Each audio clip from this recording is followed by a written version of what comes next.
السلام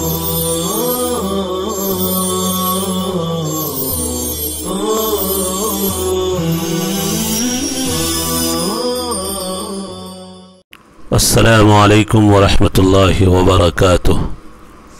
بسم اللہ الرحمن الرحیم۔ الحمد للہ رب العالمین، والصلاة والسلام علی سید المرسلین وعلی آلہ واصحابہ اجمعین۔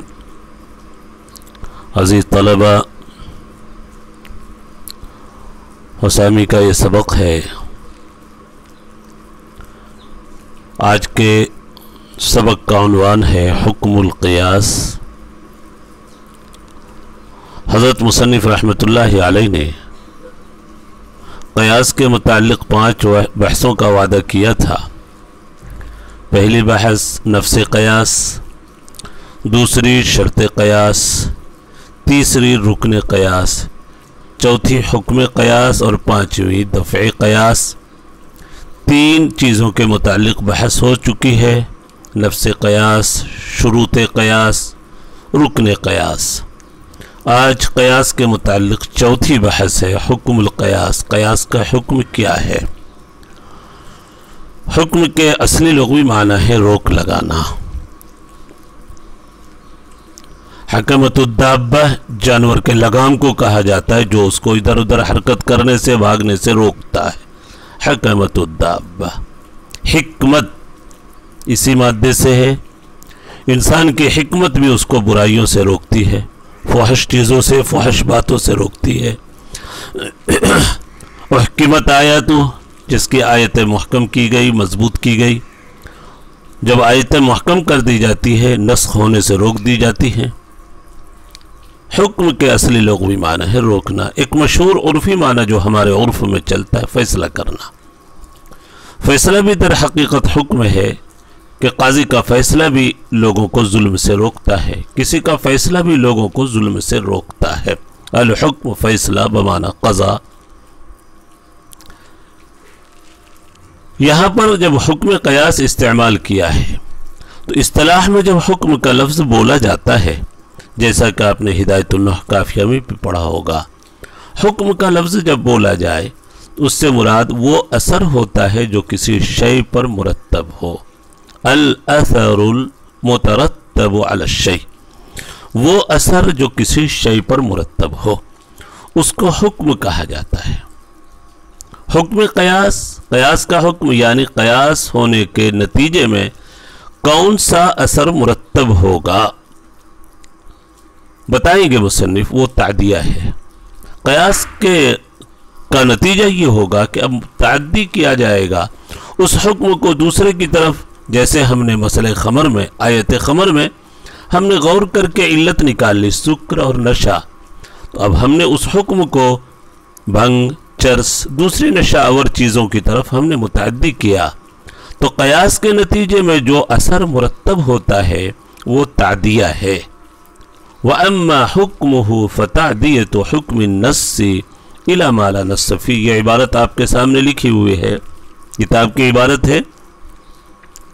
بہرحال قیاس کا حکم تو نص کے حکم کو متعدی کرنا ہے، إِلَى مَا لَا نَصَّ فِيهِ، اس چیز کی طرف، اس امر کی طرف جس کے بارے میں کوئی نص موجود نہیں ہے، یعنی فرع کی طرف جس کے بارے میں نص موجود نہیں ہے۔ مَا لَا نَصَّ فِيهِ کی قید لگائی گئی۔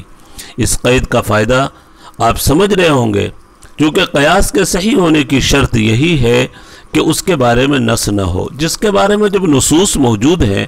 لا حاجۃ الی القیاس، مجتہد کو قیاس کی کیا ضرورت ہے جب اللہ اور اس کے رسول صلی اللہ علیہ وسلم نے نص میں اس کا حکم ذکر کر دیا، صراحتاً اس کی عبارت آ گئی، تو فلا حاجۃ الی القیاس، قیاس کی کوئی ضرورت ہی نہیں۔ اس لیے قیاس کا جو حکم متعدی ہوگا وہ ایسی چیز کی طرف جس کے بارے میں نص نہ ہو، الی ما لا نص فی۔ ہر قید کو آپ اچھی طرح سمجھے۔ آگے پھر یہ ہے لیثبت فیہ بغالب الرأی علی احتمال الخطأ، تاکہ اس کے اندر حکم ثابت ہو ظن غالب کے ذریعے غلطی کے احتمال کے ساتھ، غلطی کے احتمال کے ساتھ۔ بغالب الرأی اور علی احتمال الخطأ، دو بات کہی گئی تاکہ اس فرع میں حکم ثابت ہو ظن غالب کے ذریعے غلطی کے احتمال کے ساتھ ظن غالب کی قید لگا کر یہ بتا دیا کہ قیاس دلائل ظنیہ میں سے ہے، قیاس دلیل ظنی ہے بغالب الرأی۔ شریعت کی جو 4 دلیلیں ہیں اس میں 3 تو قطعی ہیں، بلکہ حدیث میں بھی درجات ہیں، بعض حدیثوں سے قطعی حکم، بعض سے ظنی حکم ثابت ہوتا، اور قیاس سے جو حکم ثابت ہوتا ہے وہ بغالب الرأی، بغالب الرأی، ظن غالب کے ذریعے اس سے ثابت ہوا قیاس دلیل ظنی میں سے ہے۔ لیکن اس میں آپ نے قید پڑھی ہوگی، قیاس دلیل ظنی اس وقت ہے جبکہ علت مستنبطہ سے ثابت ہو، اگر اس کی علت صراحتاً نص سے ثابت ہے تو پھر وہ قیاس دلیل قطعی کے درجے میں ہے۔ یہ تفصیل وغیرہ اصول فقہ کی دیگر کتابوں میں موجود ہے، لیکن اکثر قیاس سے ثابت ہونے والا حکم ظنی ہوتا ہے، دلیل ظنی سے ثابت ہوتا دلیل ظنی کے درجے میں ہے، بغالب الرأی کہہ کر یہ بات ثابت کر دی مصنف نے۔ ایک بات کی اور وضاحت یہی کر دے بغالب الرأی، جو اچھی طرح سمجھ لینے کی ہے، قیاس گرچہ دلیل ظنی میں سے ہے اور اس سے حکم جو ثابت ہوتا ہے وہ ظنی ہوتا ہے، لیکن اس پر عمل کرنا علی سبیل الیقین واجب ہے۔ دلیل ظنی سے یہ نہ سمجھے اس پر اب عمل کی اجازت بھی اسی درجے کی ہوگی، نہیں، عمل اس کے اوپر علی سبیل الیقین واجب ہے۔ دیکھیے صلاۃ الوتر، وتر کی نماز دلیل ظنی سے ثابت ہے اور اس کو حکم ظنی کہا گیا، لیکن اس پر عمل کرنا علی سبیل الیقین واجب ہے، بلکہ عمل کے اعتبار سے حضرات فقہاء کرام نے صراحت کر دی ہے کہ فرض اور واجب میں عمل کے اعتبار سے فرق نہیں، فرق صرف علم اور عقیدے کے اعتبار سے ہے۔ لیثبت فیہ بغالب الرأی، ایک بات، دوسری بات اعلی احتمال الخطا کی قید ذکر کی ہے، غلطی کے احتمال کے ساتھ۔ اس قید کا بھی ایک فائدہ ہے، یہ بتا دیا کہ مجتہد جو اجتہاد اور قیاس کرتا ہے قد یخطی، قد یصیب وقد یخطی، کبھی اس کا اجتہاد درست ہوتا ہے، کبھی اجتہاد میں خطا اور غلطی بھی واقع ہو جاتی ہے۔ اگر درست ہو تو فلہ اجران، اور اگر غلطی ہو گئی تو بھی وہ مجتہد اجر سے محروم نہیں رہے گا، اجر واحد، ایک اجر تو ملے گا۔ اعلی احتمال الخطا سے اسی حکم کی طرف اشارہ کیا ہے، غلطی کا احتمال ضرور رہتا ہے اس قیاس کے اندر۔ بغالب الرأی اعلی احتمال الخطا، یہاں تک بات پوری ہوئی۔ اب آگے کی عبارت دیکھیں، فالتعدیۃ حکم لازم للتعلیل عندنا، ہمارے اور شوافع کے درمیان ایک اختلاف کو اب ذکر کر رہے ہیں۔ تعدیہ ایک لازمی حکم ہے تعلیل کے واسطے ہمارے نزدیک۔ تعدیہ یعنی متعدی کرنا، تعلیل سے مراد قیاس ہے۔ قیاس اور تعلیل ہمارے نزدیک مترادف ایک ہی چیز ہے۔ تو ہمارے نزدیک تعلیل کے واسطے، قیاس کے واسطے تعدیہ ایک لازمی حکم متعدی کیا ہی جائے گا، اور متعدی کرنا ہی قیاس کے احکام میں سے ہے۔ فالتعدیۃ حکم لازم للتعلیل، حضرت امام شافعی رحمۃ اللہ علیہ کے نزدیک تعدیہ کوئی لازمی شیء نہیں ہے، تعلیل کے واسطے، قیاس کے واسطے کوئی لازمی چیز نہیں۔ ہو صحیح بدون التعدیہ، امام شافعی رحمۃ اللہ علیہ کے نزدیک وہ تعلیل صحیح ہے بغیر تعدیہ کے، ان کے نزدیک پھر قیاس اور تعلیل میں فرق ہو جائے گا۔ تعلیل کے لیے تعدیہ ضروری نہیں، قیاس کے لیے ضروری۔ ہمارے نزدیک تعلیل اور قیاس ایک ہی چیز ہے، اور دونوں کے لیے تعدیہ لازم ہے کہ متعدی ہونے کی صلاحیت ہو۔ ہم امام شافعی رحمۃ اللہ علیہ فرما رہے ہوا صحیح بدون التعدیہ، اگر متعدی ہونے کی صلاحیت نہیں بھی ہے تو بھی وہ تعلیل درست ہے۔ اسی لیے آپ نے پڑھا ہوگا جو اشیاء ستہ والی حدیث ہے، 6 چیزوں میں ربا کا ذکر ہے، الحنطہ بالحنطہ والشعیر بالشعیر والی جو حدیث ہے، اس میں اللہ کے نبی صلی اللہ علیہ وسلم نے الذهب بالذهب والفضة بالفضة کا بھی ذکر کیا ہے کہ سونے کو سونے کے بدلے میں، چاندی کو چاندی کے بدلے میں بیچنا ہے تو ہاتھ در ہاتھ بیچنا ہے، اور سواء بسوائن، یہ جو 6 چیزوں کا ذکر ہے اس حدیث میں جو اشیاء ستہ والی حدیث سے مشہور ہے، اس میں ذہب اور فضہ کا جب ذکر آیا، ہمارے نزدیک تو اس پوری حدیث سے جو علت ربا ہم نے نکالی ہے قدر اور جنس، جیسا کہ پہلے بھی بار بار بتایا جا چکا ہے، ربا کی علت ہمارے نزدیک قدر اور جنس ہے، قدوری میں بھی آپ نے پڑھا ہے۔ ذہب اور فضہ میں امام شافعی رحمۃ اللہ علیہ نے علت صرف ثمنیت نکال لی، ثمنیت علت۔ اب یہ بتایا اگر صرف علت ثمنیت نکالتے ہیں اس کے اندر کہاں تعدیہ کی صلاحیت ہے؟ اس لیے کہ ثمنیت جب ہم مراد لیں گے اس سے خلقی ثمن مراد ہوگا، قدرتی ثمن مراد ہوگا، اور قدرتی ثمن صرف 2 ہی ہیں، سونا اور چاندی، جن دونوں کو اللہ تعالیٰ نے ثمنیت کے لیے پیدا کیا۔ باقی چیزیں قیمتی شمار ضرور ہوتی ہیں اور قیمت مل جاتی ہے، لیکن خلقی اعتبار سے، اللہ کی طرف سے پیدا کرنے کے اعتبار سے 2 ہی چیزوں کو اللہ نے ثمنیت کے لیے، سونے اور چاندی کو۔ آج بھی جو نوٹ رائج ہیں، جو کاغذ کے نوٹ، یہ در حقیقت کاغذ نہیں بلکہ سونے کی ایک رسید ہے۔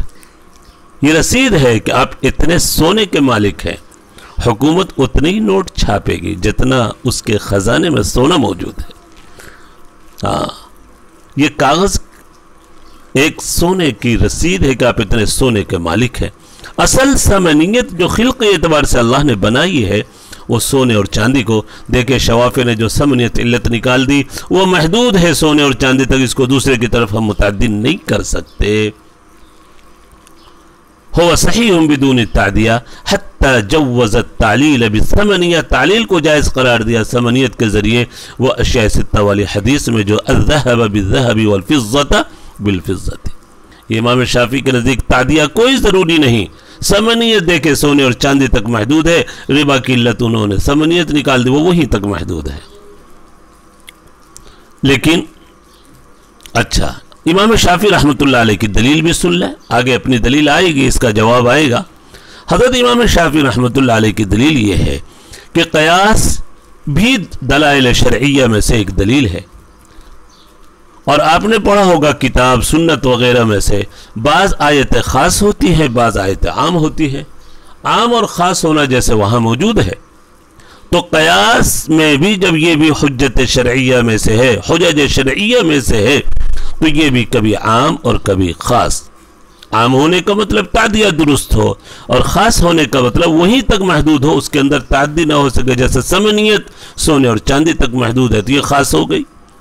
تو جب یہ بھی شریعت کی ایک دلیل ہے تو دیگر دلیل ہے جیسے کبھی عام ہوتی کبھی خاص ہوتی ہے، قیاس بھی اگر اس کے اندر تعدیہ نہ ہو تو وہ خاص ہو جائے گا۔ وَاحْتَجَّ، انہوں نے دلیل پکڑی، استدلال کیا کہ لما كان من جنس الحجج، جب یہ بھی دلیلوں میں سے ایک ہے، دلیلوں کی جنس سے ہے، تو واجب ہے کہ اس کے ساتھ ایجاب یعنی احکام کو ثابت کرنا متعلق ہو، کسائر الحجج، دیگر دلیلوں کی طرح، حجت ان کی جمع حجج، جیسے دیگر۔ اب آگے کی عبارت دیکھیں،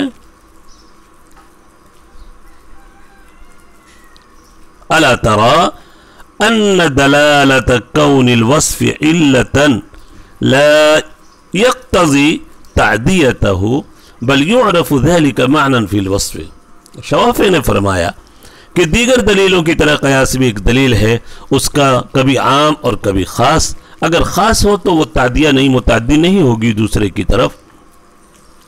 اب اسی کو مزید کہہ رہے، ابھی شوافی ہی کی دلیل چل لے، کیا نہیں دیکھتا ہے تو کہ وصف کا علت ہونے پر دلالت کرنا تعدیہ کا تقاضا نہیں کرتا، یعنی تعدیہ ایک الگ وصف ہے اور علت ہونا ایک الگ چیز ہے۔ جیسے شریعت کی دیگر دلیلیں وہ تقاضا نہیں کرتی عام ہی ہونے کی، کبھی عام ہوگی کبھی خاص ہوگی، تو قیاس کے لیے علت جو اصل علت ہونا دلیل ہے، یہ تعدیہ کا تقاضا نہیں کرتی کہ متعدی ہو ہی، بلکہ کبھی متعدی ہوگی کبھی نہیں ہوگی۔